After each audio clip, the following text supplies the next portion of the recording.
Eran las 3 am del 17 de julio de 2004 cuando me encontré fuera del lugar del séptimo asesinato en 4 semanas.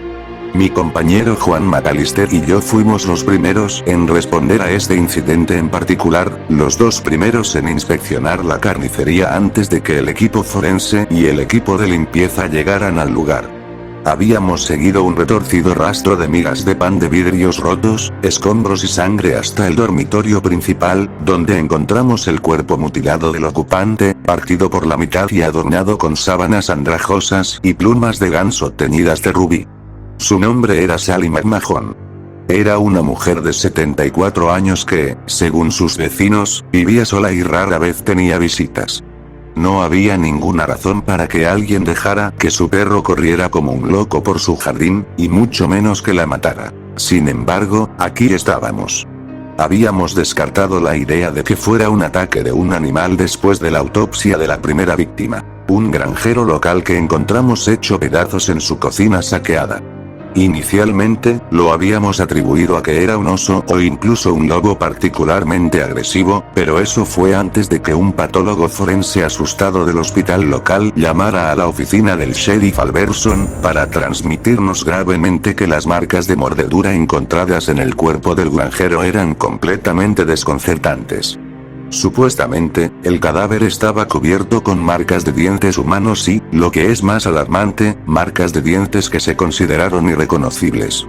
Todos esperábamos que los siguientes incidentes, cuando sucedieran, no resultaran de la misma manera. Que eran ataques de animales, o que la autopsia arrojaría resultados diferentes. Por supuesto, incluso por este séptimo asesinato, algunos oficiales que estaban en la escena todavía estaban dando vueltas a la idea de que todo esto era solo obra de un oso muy agravado.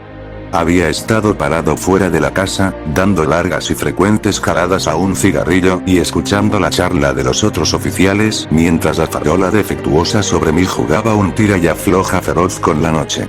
El detective asignado al caso, Donald Evans, apareció en la puerta y comenzó a caminar hacia mí, con el rostro ceniciento, incluso en el resplandor anaranjado moteado. «Oficial Lemansky». Llámame Mikhail. Dije, extendiendo mi mano para estrechar la suya. «Eres el detective Evans, ¿verdad?» «Sí, ese soy yo. Tengo entendido que usted fue uno de los primeros en responder». «Así es». Dije, mis palabras amortiguadas por el humo que salió de mi boca en una voluta fantasmal. Entiendo que estos incidentes son poco comunes en estas partes, por decirlo menos. Pero necesito que me digas si usted o el oficial McAllister notaron algún detalle que sobresaliera de las otras escenas del crimen. Obligé a mi mente a profundizar en la última hora y media. Juan y yo habíamos entrado en la casa alrededor de las 3:10 am, primero notando un gabinete volcado y vidrios rotos esparcidos al pie de la escalera. Al llegar al rellano, encontramos aún más muebles destrozados y vidrios rotos, y más que eso, un espeso rastro de sangre carmesí que conducía al dormitorio principal. Mi mente se quedó en blanco. Fue espantoso, pero nada que realmente se destaque del otro, las huellas de las manos. Había huellas de manos en el techo. Yo dije. ¿Qué? Evans casi se ahoga. Había huellas de manos ensangrentadas en las paredes y en el suelo. Pero también había algunos en el techo. ¿Tú, estás seguro de que eran huellas de manos? Evans tartamudeó. Estoy tan seguro de que estamos teniendo esta conversación ahora mismo. Huellas de manos sangrientas. Pronunciado también. No fue como si el perpetrador arrojara a la víctima allí o algo por el estilo. Puedes ir y comprobarlo por ti mismo. Yo, ¿cómo, mierda? Evans corrió de regreso a la casa y desapareció escaleras arriba. Miré a Juan, que había estado sentado en el capó del coche y mirando al vacío desde que llegó el equipo forense. El caso le pesaba, me di cuenta. Con cada incidente que pasaba, se tranquilizaba. Sin embargo, su mente estaba en algo. Las huellas de manos en el techo me habían asustado y confundido muchísimo. Todos los asesinatos hasta este punto habían sido espeluznantes, pero ninguno había poseído realmente ningún detalle anómalo aparte de la falta de huellas dactilares y las extrañas marcas de dientes, a las que ya todos estábamos acostumbrados. Estaba a punto de intentar entablar una conversación con Jim cuando Evans salió corriendo de la casa. Parecía aún más sombrío que antes, casi enfermizo. Tenías razón sobre las huellas de las manos. Vamos a tomar muestras y ver si podemos identificar al perpetrador a partir de eso. Casi sonaba ahogado. Bien. No tenía muchas esperanzas para eso. Ningún intento de toma de huellas dactilares de ADN o muestreo de sangre había progresado en el caso en las últimas 3 semanas.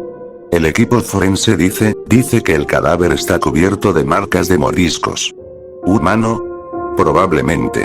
Tendremos que esperar a la autopsia. Todavía podría resultar diferente, aún no lo sabemos. Sabíamos. Lo sabíamos demasiado bien. Evans habló con la misma vana expectativa que los otros oficiales locales, y se hizo evidente que no había forma de restarle importancia a esto como algo menos serio de lo que era. Había una persona por ahí haciendo esto, alguien que estaba masacrando salvajemente a la gente, aparentemente sin razón. Estos fueron asesinatos en serie, sin embargo, nuestro sheriff o incluso el detective Evans aún no habían utilizado las palabras asesino en serie. Tú y McAllister pueden irse a casa, dijo Evans, la derrota acechando bajo su tono áspero y autoritario. Ha sido una noche larga y el equipo forense estará aquí por un tiempo. Le deseé buena suerte a Evans en la búsqueda de más pruebas y le hice señas a Juan para que subiera al auto. Miré hacia atrás a la casa mientras giraba el vehículo al final de la calle, sabiendo que pronto, el amanecer quitaría el sudario de obsidiana de la calle, y la gente del pueblo despertaría con aún más preguntas sin respuesta. Una semana más tarde, mi cerebro exhausto se puso en marcha una mañana lenta por una llamada telefónica mientras estaba en mi escritorio. No reconocí el número. Mijail Lemansky. ¿Con quién estoy hablando? Hola, señor Lemansky. Esta es Alicia Corman del Jefferson Herald. Me preguntaba si tenía alguna información adicional sobre la investigación en curso sobre la serie de asesinatos en Torrington. Sus palabras fueron un chute de adrenalina que se me subió directo a la cabeza. O tal vez algún comentario aclaratorio sobre la historia de hoy que podría llegar a una publicación posterior. ¿Cómo diablos sabes sobre esto? ¿Cómo conseguiste este número? Ladré severamente. Hace 3 días recibimos información detallada sobre una serie de asesinatos en Torrington. ¿Lee usted el periódico, señor? Como si fuera una señal, el exasperado sheriff Alberson me arrojó de golpe la copia más reciente del Jefferson Herald, con el titular en negrita posado con arrogancia sobre el papel frágil y barato. Terror en Torrington. Los asesinatos de Saune y Bean. Miré el ceño fruncido de Alberson y luego hablé al teléfono. Disculpe por un minuto. Terminé la llamada inmediatamente y colgué el teléfono. Leí el artículo con creciente disgusto, ya desanimado por la referencia de mal gusto al caníbal escocés en el titular. En las primeras horas del 17 de julio, la policía del condado de Jefferson fue llamada a la escena de un presunto allanamiento de morada, solo para encontrarse con un descubrimiento espeluznante: el cuerpo mutilado y canibalizado de Sally McMahon. Se dice que este es el 7º de una serie de horribles incidentes similares que las autoridades han mantenido en silencio para no asustar a los ciudadanos de Torrington. Mirando más abajo en la página, vi aparecer mi apellido, así como el de Juan. Miré al sheriff Alberson en estado de shock. ¿Qué diablos es todo esto?, exclamé. La mirada acerada de Alberson persistió. Esperaba que lo supieras, dijo secamente. Mi mente se aceleró. Nunca le dije una mierda a la prensa. Sé que este es el tipo de cosas en las que les encanta hincar el diente. Sobre todo por aquí, donde no pasa nada y. Un pensamiento apareció en mi cabeza. Juan había dejado su arma y su placa en el escritorio de Alberson el día después del 7º asesinato y nadie había podido ponerse en contacto con él desde entonces. No podía pensar en nadie más que hubiera informado a la prensa sobre todo este calvario, porque nadie más en la escena, sin importar lo angustiosa que fuera, había estado tan loco como Juan. Parecía que el siempre furioso sheriff había leído mi mente. ¿Crees que esto fue McAllister? Eso parece. La única otra persona que podría haber dejado escapar cualquier información de la escena era la señora que llamó, y nos aseguramos de no darle todos los detalles después de enterarnos de las marcas de mordeduras. También ahorramos esos detalles de testigos anteriores. Bueno, nadie en este maldito recinto ha sabido nada de él desde el incidente de la semana pasada y nadie ha podido contactarlo. ¿Está casado, Lemansky?, preguntó el alguacil. No. ¿Niños? ¿Novia? Vivo solo, sheriff. Dije, mi voz descendiendo a un tono monótono no impresionado. Sí, Juan acababa de levantarse y marcharse. Su personalidad se había ido derritiendo desde que se abrió el caso. No era como él en absoluto. Pero Alberson era, y siempre había sido, un hijo de puta estirado y negligente. En los 8 años que había trabajado aquí, él nunca había hecho un verdadero esfuerzo por conocerme a mí o a cualquiera de los otros oficiales, a pesar de que tenía muy poco más que hacer. Tal vez tenía un chip en su hombro porque fue despedido de una posición importante en California o algo así, pero no es como si su yo desdeñoso y frío alguna vez me contara esa historia. Sabía lo que estaba a punto de salir de su boca. Bueno, Lemansky, conoces la mierda mejor que nadie aquí, por lo que depende de ti sacarlo de donde sea que esté escondido y hablar con él. Con el debido respeto, sheriff, dije, casi atragantándome con mis palabras. ¿Qué le diría siquiera? Los periódicos ya se han impreso, Alberson me interrumpió. Dile lo que tengas que decirle. Dígale que vaya al Jefferson Herald y les diga que los forenses la cagaron y que fue un ataque de un animal. No puedo permitir que estos bastardos nos hagan parecer que no estamos manejando esto, así que sacarán ese maldito titular ahora mismo. Esta es una ciudad tranquila y no quiero a esos jodidos muchachos subir aquí. Canibalismo. Jesucristo. Alberson era quizás el único ser humano en el mundo que todavía usaba el término niño Suber para describir al FBI después de 1969. Hubo una broma sobre su jerga obsoleta hablada con tanta confianza entre los oficiales, sin que él lo supiera. Me levanté de mi escritorio, poco dispuesto a tolerar los que pasaría si sin respuesta de la situación. Sheriff, ¿y si no sacan el titular? ¿Qué pasa entonces? ¿Qué pasa si no se retractan de sus declaraciones? Alberson, siempre enojado, me miró con una expresión que sugería que estaba a punto de explotar de nuevo. Sacudió la cabeza mientras su mente intentaba encontrar algún tipo de solución. Correcto, entrevistamos a todos los hombres, no, a todas las personas mayores de 16 años en Torrington. Hacemos que los oficiales vayan de puerta en puerta, exigiendo un interrogatorio obligatorio para todos los hombres o mujeres, niños y niñas mayores de 16 años. Pueden decirle a cualquiera que se niegue que será inmediatamente señalado como sospechoso. No puedo permitir que la gente local piense que no estamos manejando esto. Todo tenía que ver con cómo aparecíamos, no con lo que estábamos haciendo en realidad. Bastardo. Claro, importaba que la gente de Torrington sintiera que teníamos confianza y seguridad en la forma en que lidiamos con las cosas, pero el hecho era que no lo estábamos manejando en absoluto. Estábamos golpeando a ciegas a un asaltante invisible que nos tenía a todos cagados de miedo. Sheriff, comencé. Ve a buscar a McAllister. Se quejó. Reflexioné sobre discutir por un segundo, y luego decidí que no había forma de que ganara esta pelea. Está bien. Intenté contactar a Juan a principios de semana sin éxito, así que sabía que mi única opción real era ir a su casa. Es decir, si no hubiera empacado todas sus pertenencias y saltado en el próximo avión a la costa este. Mientras Alberson regresaba tranquilamente a su oficina, rápidamente arreglé el pequeño desorden de papeles en mi escritorio y me dirigí al estacionamiento, optando por tomar mi propio automóvil en lugar de uno de los vehículos de la comisaría. Sentí un peso sobre mis hombros, como si el aire denso y húmedo me estuviera presionando. La repentina ausencia de Juan fue simplemente otro peldaño en esta escalera de estrés. Ya estaba pensando sin parar en lo que había visto, y cuando una vez más me encontraría mirando otra imagen espeluznante como esta. Las nubes de lluvia comenzaron a escupir mientras conducía por el centro de la ciudad, sus formas de color gris oscuro presagiaban una tormenta eléctrica que se aproximaba. Juan vivía en un complejo de apartamentos a unas 4 millas de la estación, bastante cerca de las afueras de la ciudad y lo suficientemente lejos del centro como para preocuparse muy poco por las renovaciones que pudiera haber necesitado. Solo había estado allí una vez para dejar a Juan cuando su auto estaba en reparación, pero no fue difícil de encontrar. La lluvia golpeaba agresivamente el exterior de mi auto, el incesante golpeteo metálico me hacía sentir como si estuviera atrapado dentro de una lata en un campo de tiro.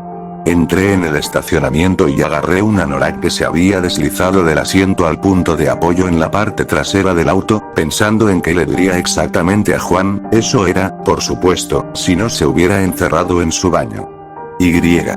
Bueno, ya sabes. Esa no era una idea que me gustara particularmente considerar. Salí de mi auto y caminé rápidamente hacia la puerta del apartamento, marqué el número de su habitación en el panel junto a la puerta y presioné llamar mientras la lluvia lamía con avidez mis zapatos. Juan, soy Mikhail. Si estás ahí, abre. No estoy aquí para arrastrarte de regreso a Alberson. Solo aquí para hablar. No salió nada por el receptor. Mirando al otro lado del estacionamiento, vi el auto de Juan estacionado bajo la sombra amenazadora de un pino. Intenté llamar de nuevo, esta vez tratando de sonar notablemente irritado. Sé que estás ahí, hombre. Ha sido una semana de mierda para todos los que están en ese caso, pero tengo que hablar contigo. Además, está bajando aquí y tengo un frío de cojones. Abre la maldita puerta. El receptor crepitó de repente y una voz ronca salió del altavoz. Mikhail. Jesús, yo, sí, sube.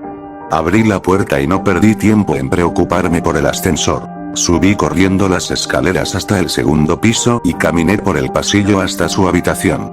La puerta estaba ligeramente abierta, el cerrojo descansaba sobre el marco. Apenas había tocado la puerta 2 veces antes de que Juan la abriera, con los ojos muy abiertos y un revólver en la mano derecha. Por el amor de Cristo. Me estremecí y casi caigo hacia atrás al ver las fauces del arma mirándome a la cara. Juan la bajó y habló respirando profundamente y con un aparente nudo en la garganta. Tenía que asegurarme de que eras tú, Mike. ¿Me escuchaste en lo que sea? Dije, perplejo por la paranoia evidentemente desenfrenada de Juan, pero no dispuesto a hacerlo sentir más incómodo de lo que ya estaba. Soy yo, hombre. Soy yo. ¿De qué diablos se trata todo esto? Pregunté, señalando el arma. Será mejor que entres. Él dijo. Seguía Juan a su apartamento poco iluminado. Esperaba que fuera mucho más desordenado de lo que realmente era. No había cajas de comida para llevar esparcidas por el suelo o descuidadamente apiladas una encima de otra, y no emanaban olores desagradables de la cocina. Sin embargo, Juan claramente había estado bebiendo. En su mesa de café había un cuarto de botella de coñac, junto a un vaso de whisky de aspecto barato. ¿Cuánto tiempo has estado trabajando en eso? Dije con una risa sin espíritu. Un par de días, supongo. Cosas fuertes. ¿Quieres alguno? Sus palabras se balancearon como un árbol en la brisa. Estoy bien. Juan, te voy a ser franco, vine aquí desde la estación.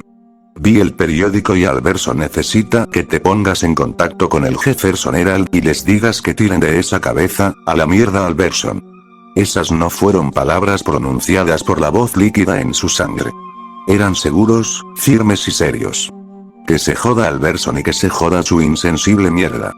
Ha manejado esto tan bien como una arpía ciega en una pelea con cuchillos. Ni siquiera soñaría con traerle lo que averigüé porque me tendría en la cárcel antes de que hubiera contado toda la historia.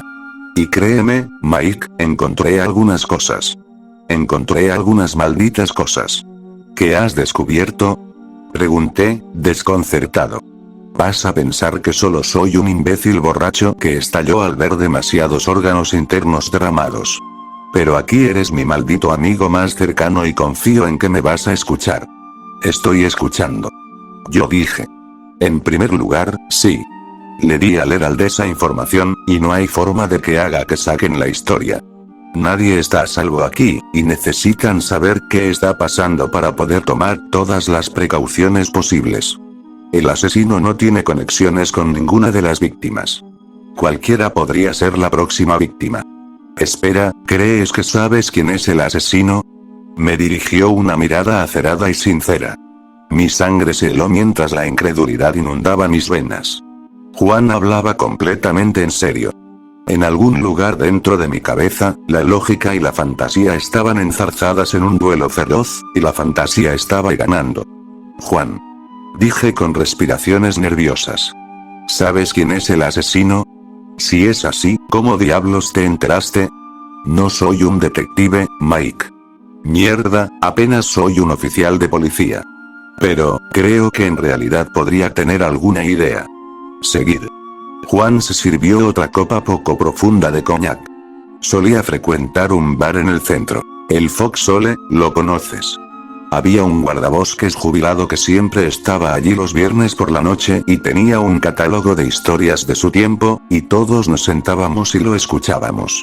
Una noche, quiero decir hace unos 6 meses, contó una historia que dijo que fue su última llamada antes de jubilarse. Ocurrió el año pasado. Fue así. Un grupo de excursionistas de unas 6 personas quedó varado en los bosques profundos del Parque Estatal Mount Pilchuck, se salió del sendero por accidente, supongo. 2 de las 6 personas regresaron. 2. Una mujer llamada Stella Palmer y un hombre llamado Ruben Grundy. Grundy estaba en un estado infernal cuando los guardabosques los encontraron, supuestamente dijo que no tenía idea de a dónde habían ido las otras 4 personas, que se habían perdido en la noche. Aquí es donde se pone aún más extraño. Palmer dijo que la noche antes de que los encontraran, todavía había 3 de ellos, creo que otro hombre. Palmer había estado dormida y despierta, y juró que vio a Grundy seguir al otro tipo hacia el bosque cuando iba a orinar o algo así. El hombre nunca volvió, pero Grundy lo hizo 10 minutos después. Ella dijo que se veía diferente, más delgado, más alto e insistía en que tenía sangre alrededor de la boca. Había sentido este miedo abrumador y solo fingió que estaba dormida. Por supuesto, su historia fue descartada como divagación delirante. Juan se aclaró la garganta y tomó otro trago. Algo sobre la historia me dio un sentimiento genuino de pavor que ninguna de las otras historias de este tipo había logrado. Entonces, el viejo bastardo pone la cereza encima. Una semana después, el Servicio Forestal de Estados Unidos encuentra restos en el bosque con lo que se suponía que eran marcas de dientes humanos, pero están tan pulverizados que no pueden ubicar exactamente quiénes eran. Grundy y Palmer son entrevistados nuevamente, pero no sale nada. Palmer incluso cuenta la misma historia y dice que sabe lo que vio, pero lo descartan nuevamente. Le dije al anciano antes de la hora de cerrar esa noche que me había asustado mucho pero que no le creí, y él solo me miró con una expresión inexpresiva y dijo, búscalo, hijo. Entonces, lo hice, ¿y qué sabes? Ocurrió. Múltiples fuentes de noticias diferentes cubrieron la historia. Jodidamente sucedió. Apenas fue cubierto en la televisión. Bien. Yo empecé. Pero el Parque Estatal Pilchuck es enorme, el área circundante es, Ruben Grundy vive en Tocton, Mike. Es dueño de un rancho. Buscó a tientas con un lío de documentos en la mesa de café. Stella Palmer también vivía en Tocton, literalmente a un cuarto de milla por la carretera de Grundy. Había vivido aquí toda su vida, por el aspecto de las cosas. ¿Son esos registros policiales? Yo pregunté. Juan me miró de reojo irritado y continuó. El punto es que, después de que ella regresó de esa expedición, se mudó a 4 pueblos. Embarcó y se fue en aproximadamente una semana, vendió la granja en la que vivía a alguien que había estado insistiendo en comprarla durante años. La casa de su infancia, por lo que leí. Ya sea que Ruben Grundy fuera o no responsable de la desaparición de esas personas, ella vio que algo sucedió en ese bosque que hizo que ni siquiera pudiera soportar estar cerca de él. La lógica luchó hacia adelante en su batalla en curso dentro de mi cerebro. Se tensó y se tensó, pero la hoja de la superstición era demasiado afilada. Tal vez ella era una chiflada. Yo dije. Ya sabes cómo es la gente del pueblo, vive en el mismo lugar toda su vida y griega. Cuenta limpia de salud mental. Exclamó Juan, agitando un expediente médico arrugado en mi cara, claramente tomado de una clínica local. No hay antecedentes de esquizofrenia, depresión, TLP o incluso un ataque de pánico. Sin medicamentos recetados. Es muy posible que podamos atribuir lo que vio al hambre, la deshidratación o quizás incluso a los efectos retardados de un viaje alucinógeno. Pero el hecho es que esta mujer se levantó y se fue en cuestión de días después de ese incidente. Tampoco es como si Thornton estuviera justo al lado del monte Pilchuck. Juan tiró el expediente médico al suelo y, tembloroso, sacó otro documento. Estaba emocionado, o aterrorizado, o ambos. Entonces, mira aquí. Su nueva dirección está en Mike Creek. Juan, estás persiguiendo una montaña rusa de una historia aquí, dije. Si le llevamos esto a Alberson, él nos dará una perorata completa sobre cómo somos idiotas y luego se encargará de volver a contratarme solo para poder despedirme. Se lo llevamos a Evans y él va a pensar que estamos en una búsqueda inútil, porque es un tipo que trata con criminales de carrera en California y la extraña invasión de casas. Probablemente ha estado en la fuerza por ¿cuánto tiempo? ¿2, 3 años? Acéptalo, Mike. Nuestros superiores están atascados rascándose la cabeza y en realidad podríamos tener una pista. Sé que suena loco, sé que es una posibilidad remota, y es una suerte que escuché esa historia, pero es posible que tengamos un sospechoso real. En ese momento, la unión obsesiva de Juan de los Puntos me había dejado estupefacto, incapaz de pensar con claridad. Así que estás diciendo, el asesino es Rubén Grundy, espetó Jim. Tal vez solo soy otro imbécil borracho que desearía ser un detective importante y tal vez esté completamente equivocado, pero si existe la posibilidad de que tenga razón, tenemos que hacer algo. Juan tenía razón, incluso en medio de su comportamiento fanático. A Alberson no le importaba y Evans, a pesar de liderar la carga, estaba siendo devorado por su propio miedo. Lo vi gritando detrás de sus ojos la noche del asesinato de Sally McCahon. ¿Está bien? ¿Cuál es el plan? Yo pregunté. Visitamos a Stella Palmer en Mike Creek y le preguntamos sobre Grundy. Juan dijo con respiraciones temblorosas. ¿Cómo era él? Si parecía diferente durante o después del viaje de senderismo, todo es ellas. Si podemos convencerla de que nos ayude más allá de hablarnos, entonces tal vez tengamos la oportunidad de comunicárselo a Evans. O eso o ella nos persigue fuera de su casa con un doble barril por si quiera preguntar. Dije secamente. Siempre el pesimista. Juan replicó. Me reí.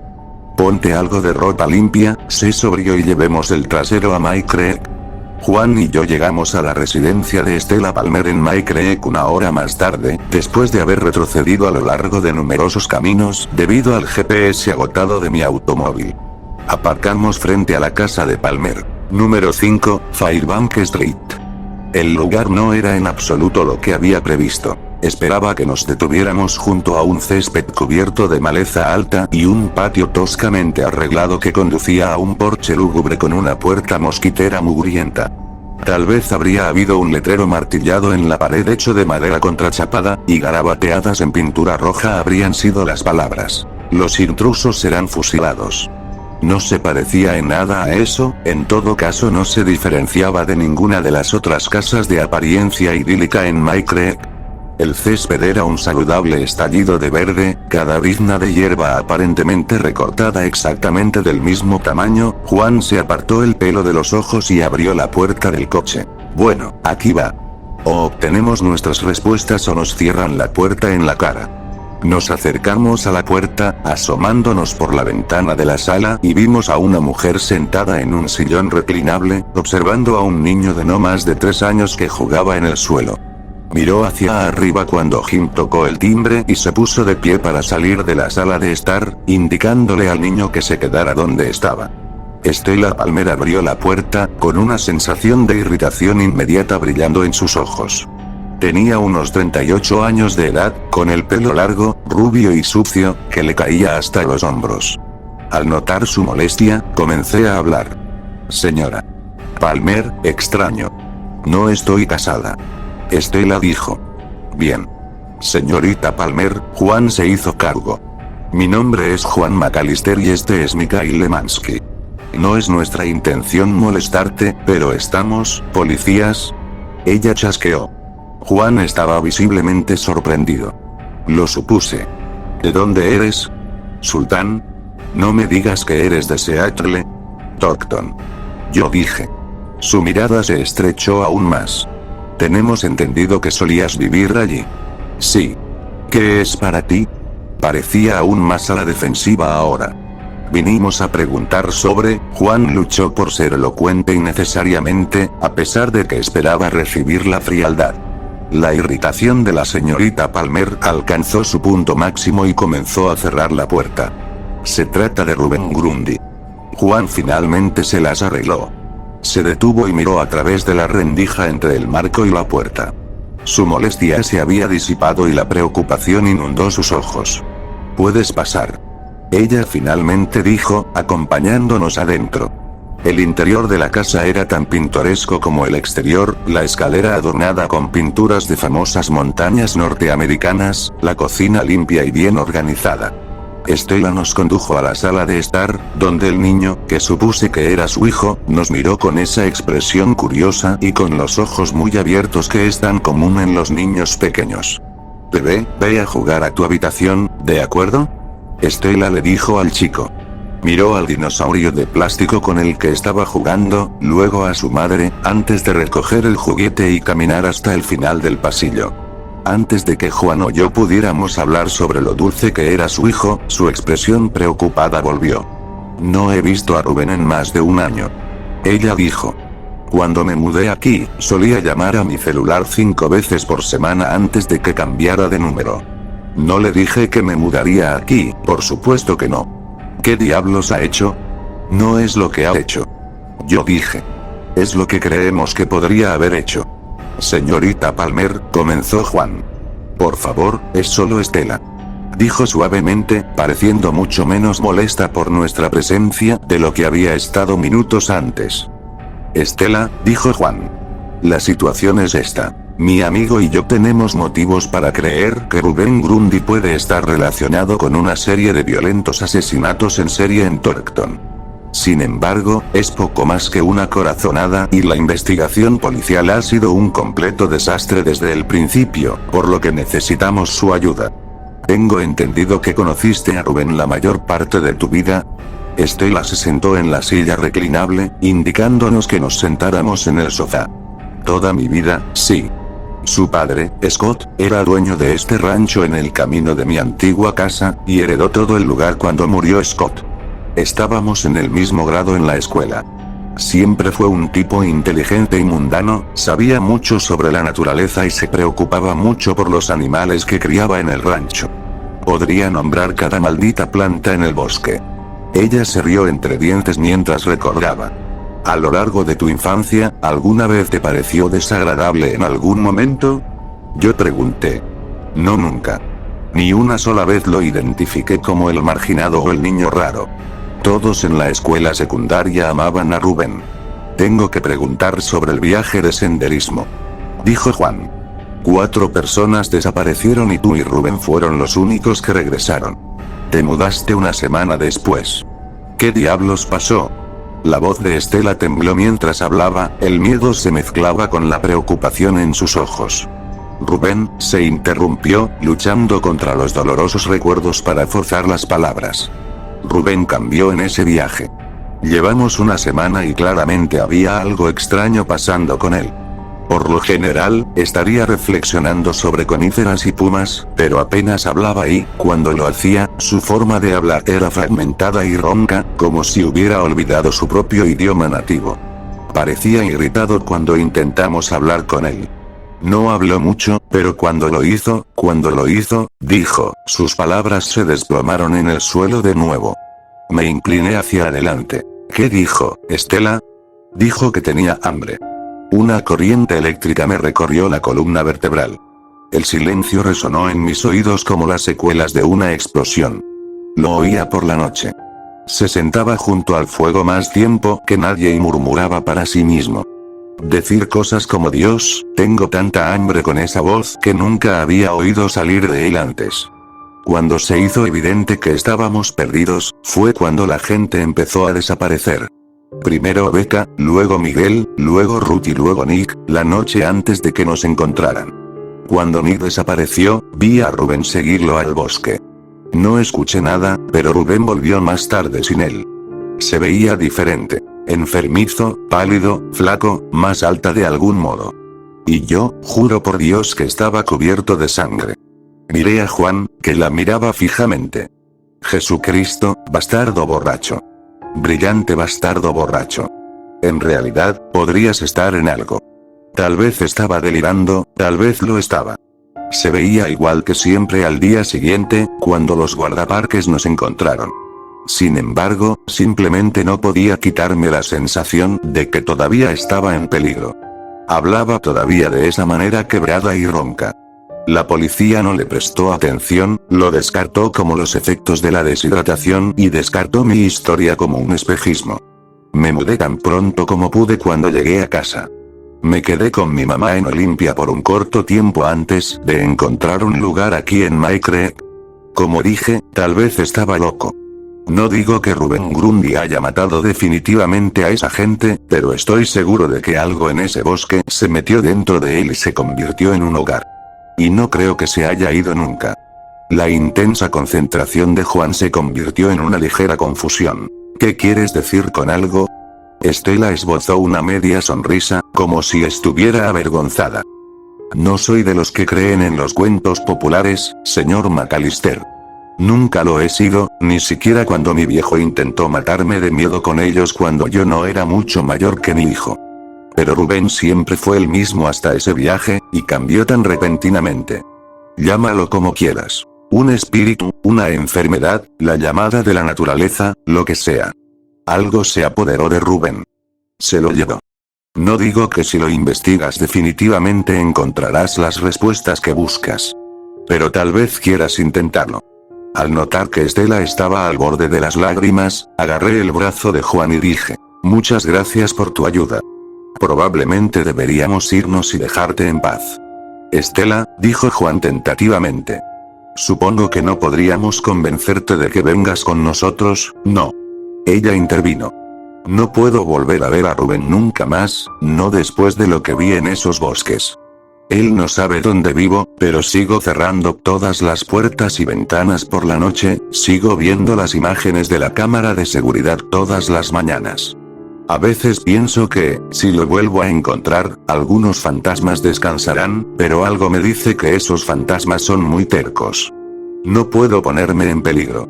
Soy lo único que tiene Robert. Hizo un gesto por el pasillo hacia el dormitorio de su hijo.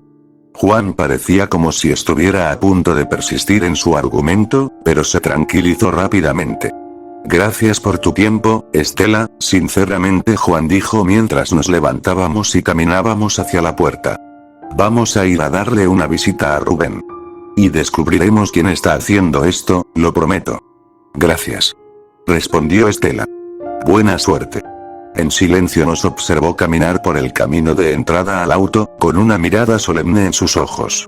Tal vez estaba reviviendo todos esos recuerdos, o tal vez pensó que nos acababa de enviar más lejos en algo de lo que nos arrepentiríamos de ser parte.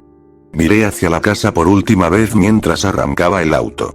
A través de la ventana de la sala, pude distinguir una imagen borrosa de Estela acunando a su hijo en un tierno abrazo. Condujimos. Detuve el auto en la estación de policía de Torkton a las 6:15 p.m., después de haber convencido a un particularmente furioso Juan para que se detuviera allí primero. Le dije que esperara en el auto mientras yo iba brevemente a hablar con Alberson. Aparentemente, al menos había hecho un buen trabajo reuniendo a la población local para interrogarla, ya que tuve que filtrar a través de una multitud de gente del pueblo que charlaba y que estaba reunida fuera y dentro de la estación.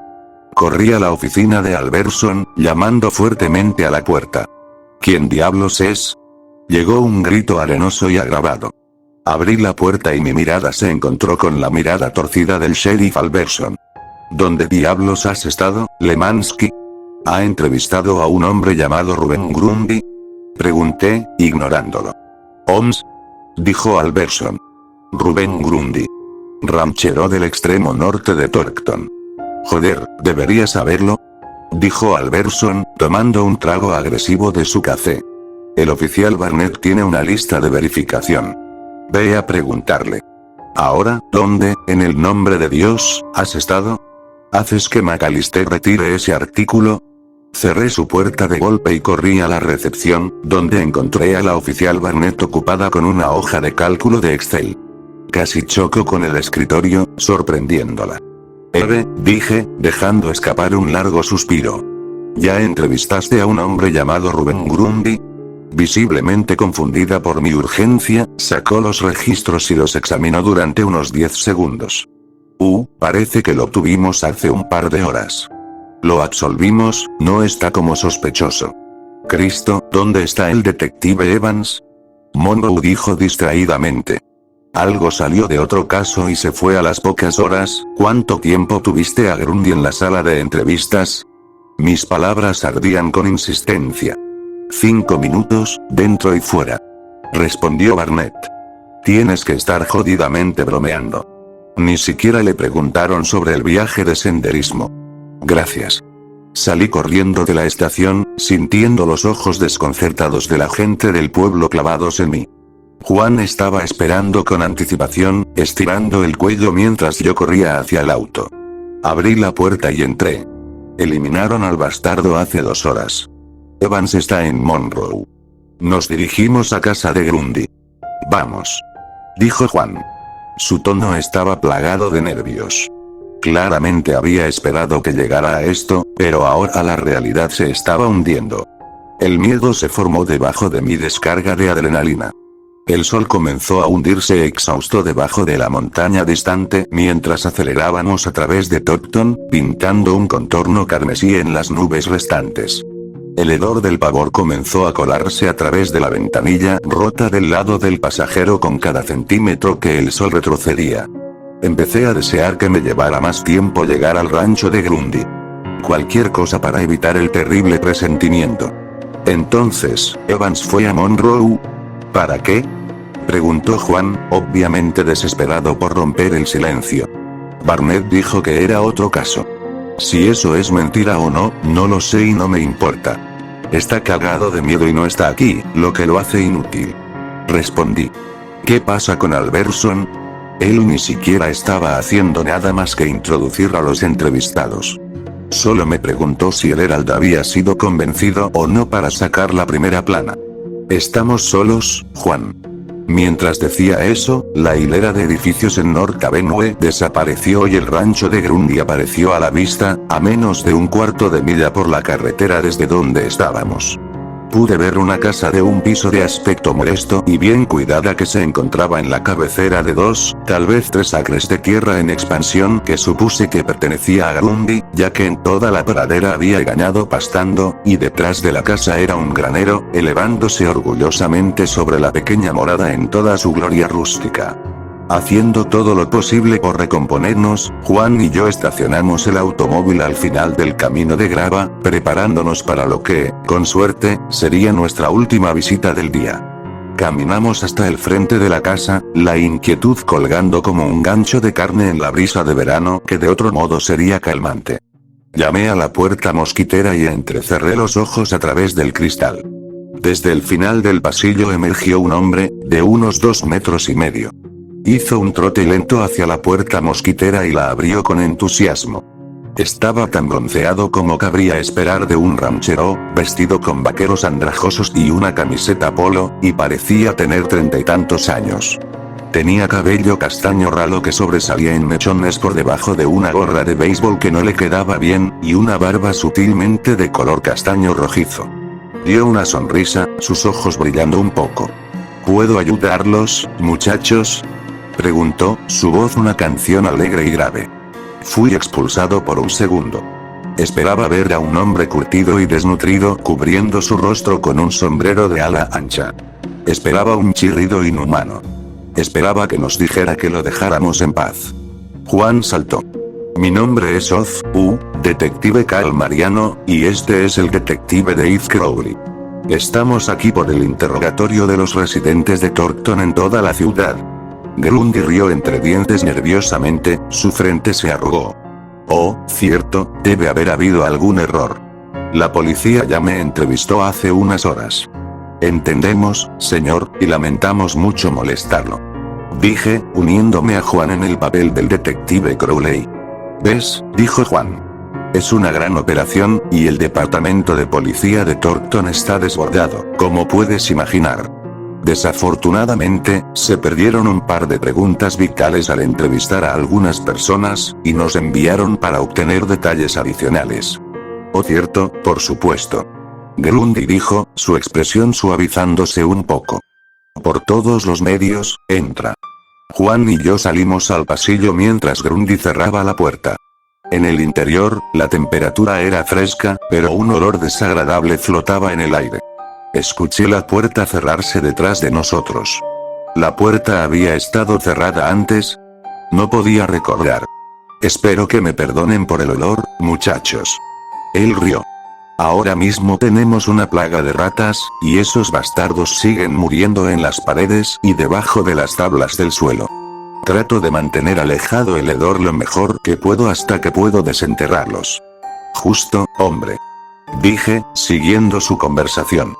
Tuve un problema con las ratas hace un mes.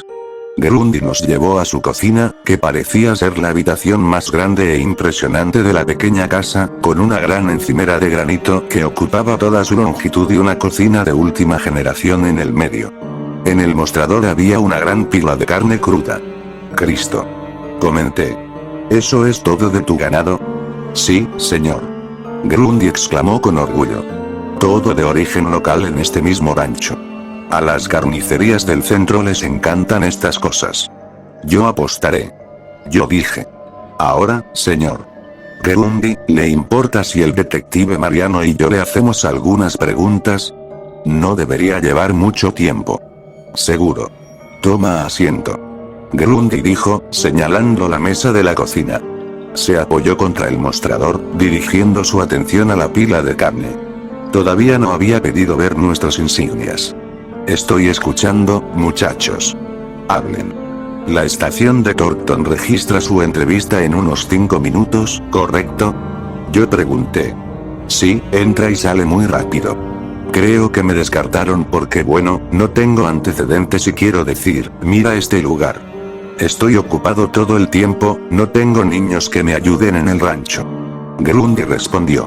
Por supuesto, en lo que respecta a los cargos criminales, su registro está completamente limpio, señor Grundy. Dijo Juan. Grundy tomó un cuchillo de carnicero y comenzó a cortar el bistec. El instrumento cayó con un sonoro golpe, separando un trozo de carne del animal del resto del costado.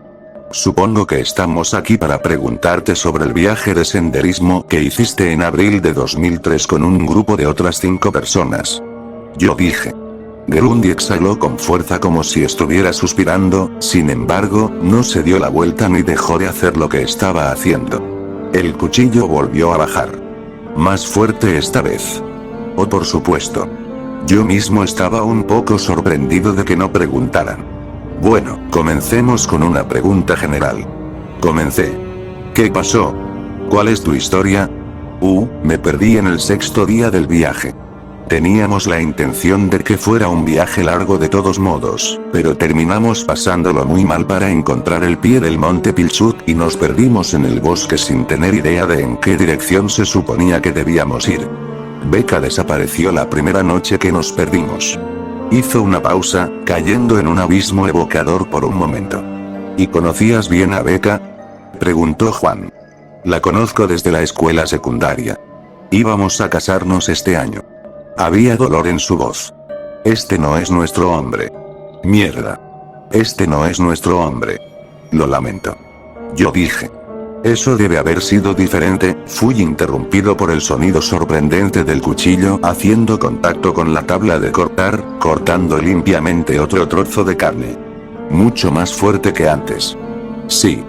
Trato de no pensar en ello. Se puso, confuso después de eso, muy confuso. Había este dolor. Sonaba como si estuviera luchando con sus oraciones ahora.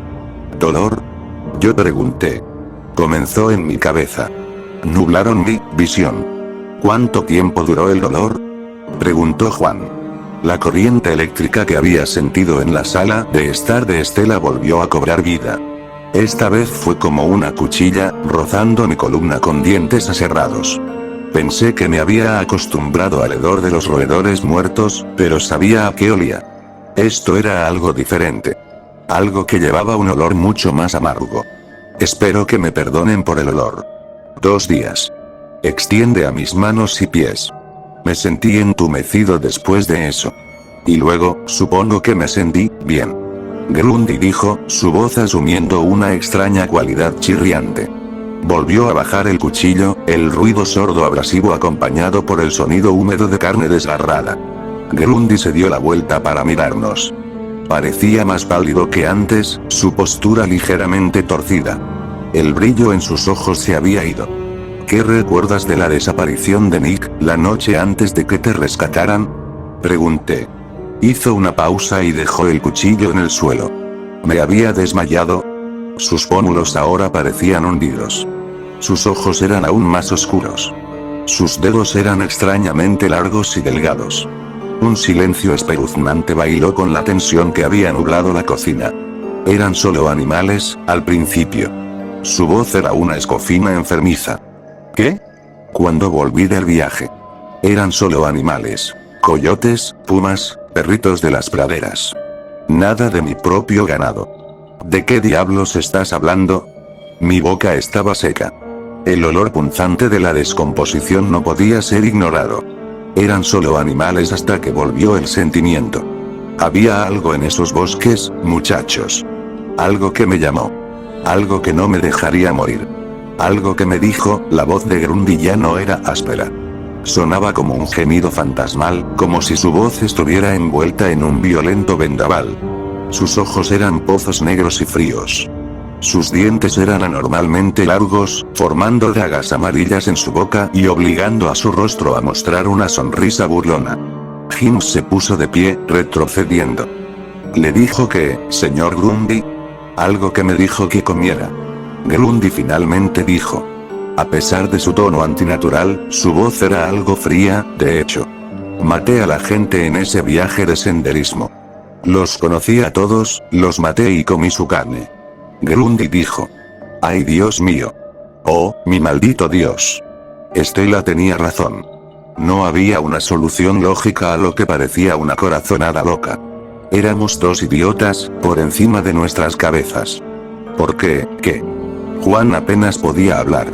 Intenté comer animales y carne cruda hasta que, el sentimiento empezó a rodear la mesa. Ahí fue cuando comencé a asaltar las casas. Gente que no conocía, gente que sí conocía, algunas que me gustaban, otras que no me importaban. Los desgarré a todos. Me puse de pie y me alejé dando tumbos junto a Juan mientras Rubén Grundy se dirigía hacia nosotros, con sus colmillos afilados sobresaliendo. ¿Por qué nos dices esto? Porque, su tono helado comenzó a descongelarse lentamente. Ahora pueden hacer lo que quieran conmigo. Pueden freírme, pueden encarcelarme como otro loco criminal, porque creen que pueden controlarme como cualquier otro tipo que salió y mató a niñas porque mamá fue demasiado dura con ellas. Les ayuda a dormir por la noche saber que esos bastardos enfermos son solo seres humanos que pueden controlar, de una forma u otra. Pero esta rabia dentro de mí, este poder. Un hilo grueso de baba cayó de su boca y se encharcó en el suelo. Hay cosas más oscuras que el hombre en este mundo, muchachos. En la tierra, en las montañas, en los árboles, en algún rincón oscuro de una gran ciudad. Puede que te haga sentir mejor creer que otras personas son lo más cruel que esta vida tiene para ofrecer, pero me temo que eso no es cierto. La boca de Grundy era anormalmente ancha, la cama de púas en su interior ya no se parecía a nada ni remotamente humano. Un pequeño destello se posó en el centro de sus ojos negros, como una pequeña estrella brillante dentro de un agujero negro. ¡Hambre! Juan y yo nos lanzamos en direcciones opuestas mientras Grundy se abalanzaba sobre nosotros, un aullido animal brotaba de su garganta. Escuché una silla chocar contra el mostrador cuando me puse de pie y me encontré cara a cara con la criatura que había sido, o aún era, Rubén Grundy. Cualquier incredulidad que tuviera no podía justificarse. Esta imagen de pesadilla estaba aquí frente a mí, y era muy real. Justo cuando sus fauces se abrieron de nuevo y otro gemido monstruoso salió de su interior, sonó un disparo y Grundy se dobló de dolor, chillando con la ferocidad de 1000 almas en pena. Juan estaba detrás de él, con su pistola desenfundada. Grundy se retorció violentamente, el movimiento produjo un crujido repugnante, como si uno de sus huesos se hubiera roto. Sin dudarlo un momento, Grundy saltó del suelo al techo y echó a correr por el pasillo hacia lo que supuse que era la escalera al sótano, deslizándose como un insecto. Su aullido desgarrador resonó por la casa como otra ráfaga de viento furioso. Sacando mi propia arma, Juan y yo lo perseguimos. La puerta del sótano estaba abierta de par en par, y cualquier olor vagamente agradable en la casa ahora estaba siendo devorado vivo por el aura muy clara de la muerte. Este no era el olor de un problema de ratas, eso era seguro. Durante unos 10 segundos, la casa resonó con estruendos y gritos provenientes del sótano, y tan pronto como comenzó, de repente cesó. Silencio de muerte. Intercambié una mirada aterrorizada con Juan. Ojalá todavía estuviera borracho. Juan se quejó temblorosamente. Con cautela, bajamos las escaleras hasta el sótano, la luz disminuía más y más con cada paso. Mis manos estaban agarrando la pistola con tanta fuerza que mis nudillos se habían vuelto blancos y un oasis de sudor había brotado de mis palmas. Juan buscó a tientas en el bolsillo de su abrigo y sacó una linterna, encendiéndola y permitiendo que el haz de luz iluminara la oscuridad total. El rayo atravesó el vacío que se encontraba en la entrada, creando un túnel de luz que llevó nuestros ojos a una vista que confirmó lo que había temido en el momento en que ese olor me golpeó. El piso del sótano estaba lleno de restos de todo tipo: animal, humano, brazos, piernas, entrañas. Algunos claramente habían sido arrastrados hasta aquí hacía no más de unos días, y algunos tenían semanas, tal vez incluso meses, se habían dejado en el suelo para que se descompusieran y se les negó un entierro real. Un sonido de arrastre a la izquierda llamó nuestra atención, y Grundy volvió a aparecer, su metamorfosis había avanzado aún más. Medía más de 7 pies de alto, su caja torácica sobresalía como si su piel estuviera envasada al vacío a su alrededor. Su rostro era ahora horriblemente inhumano, sus ojos como pozos huecos y sus dientes como colmillos con cicatrices de batalla. Rubén Grundy encaramado como una gárgola sobre su morboso botín. Un rey de los muertos en su salón de tesoros. Habló, un gruñido de barítono sentado debajo de su voz estrangulada. Lo siento. El refrigerador aquí abajo está roto. Una sonrisa enfermiza se extendió por su rostro, y fue suficiente para que Juan y yo lleváramos al límite. Simplemente comenzamos a disparar, y seguimos disparando hasta que nuestras dos armas se quedaron completamente sin balas. Cuando nuestros ojos ya no estaban oscurecidos por los odiosos fogonazos, la linterna cayó sobre lo que aparentemente era el cadáver sin vida de la bestia en la que se había convertido Rubén Grundy. Ambos estábamos impactados, habiendo esperado que intentara huir del sótano o al menos saltar fuera del camino. El monstruo retorcido ahora yacía inmóvil entre sus presas. Todo el departamento de policía de Thornton llegó media hora más tarde, y el detective Evans, de cara pálida y profundamente aterrado, llegó otra media hora después. Toda la operación de limpieza tomó la mayor parte de una semana entera, pero esa primera noche fue una experiencia desgarradora, incluso para aquellos que no tuvieron que raspar los restos o ver a la criatura responsable. Si hubiera sido cualquier otro caso, me habría gustado la mirada de horror en el rostro del sheriff Alberson cuando supo lo mal que había manejado todo, y la comprensión de que tendría que lidiar con esos malditos muchachos o ver cuando un SUV negro se detuvo fuera de la escena del crimen. La expresión de su rostro era compartida por todos los que tenían que comprender el hecho de que el monstruo de casi 2,5 metros de altura, que fue arrastrado fuera de ese sótano había sido, en algún momento, Rubén Grundy. Me alegré de que el caso se hubiera cerrado, pero sentí muy poca catarsis. Juan y yo nos habíamos encontrado cara a cara con lo desconocido, y lo desconocido había llenado nuestras cabezas con algo inolvidable. Hay cosas más oscuras que el hombre ahí fuera. Cosas que no podemos controlar de la misma manera que podemos controlar a los Dahmer y John Wayne Gacy del mundo. Es posible que hayamos puesto fin al hambre interminable de Rubén Grundy, pero lo que fuera que había dentro de él sigue abriéndose camino a través de los bosques y las montañas, en busca de otro esberviable para infectar con la ira ardiente que lleva consigo. No estoy tan seguro de que siempre podamos luchar contra lo que no entendemos.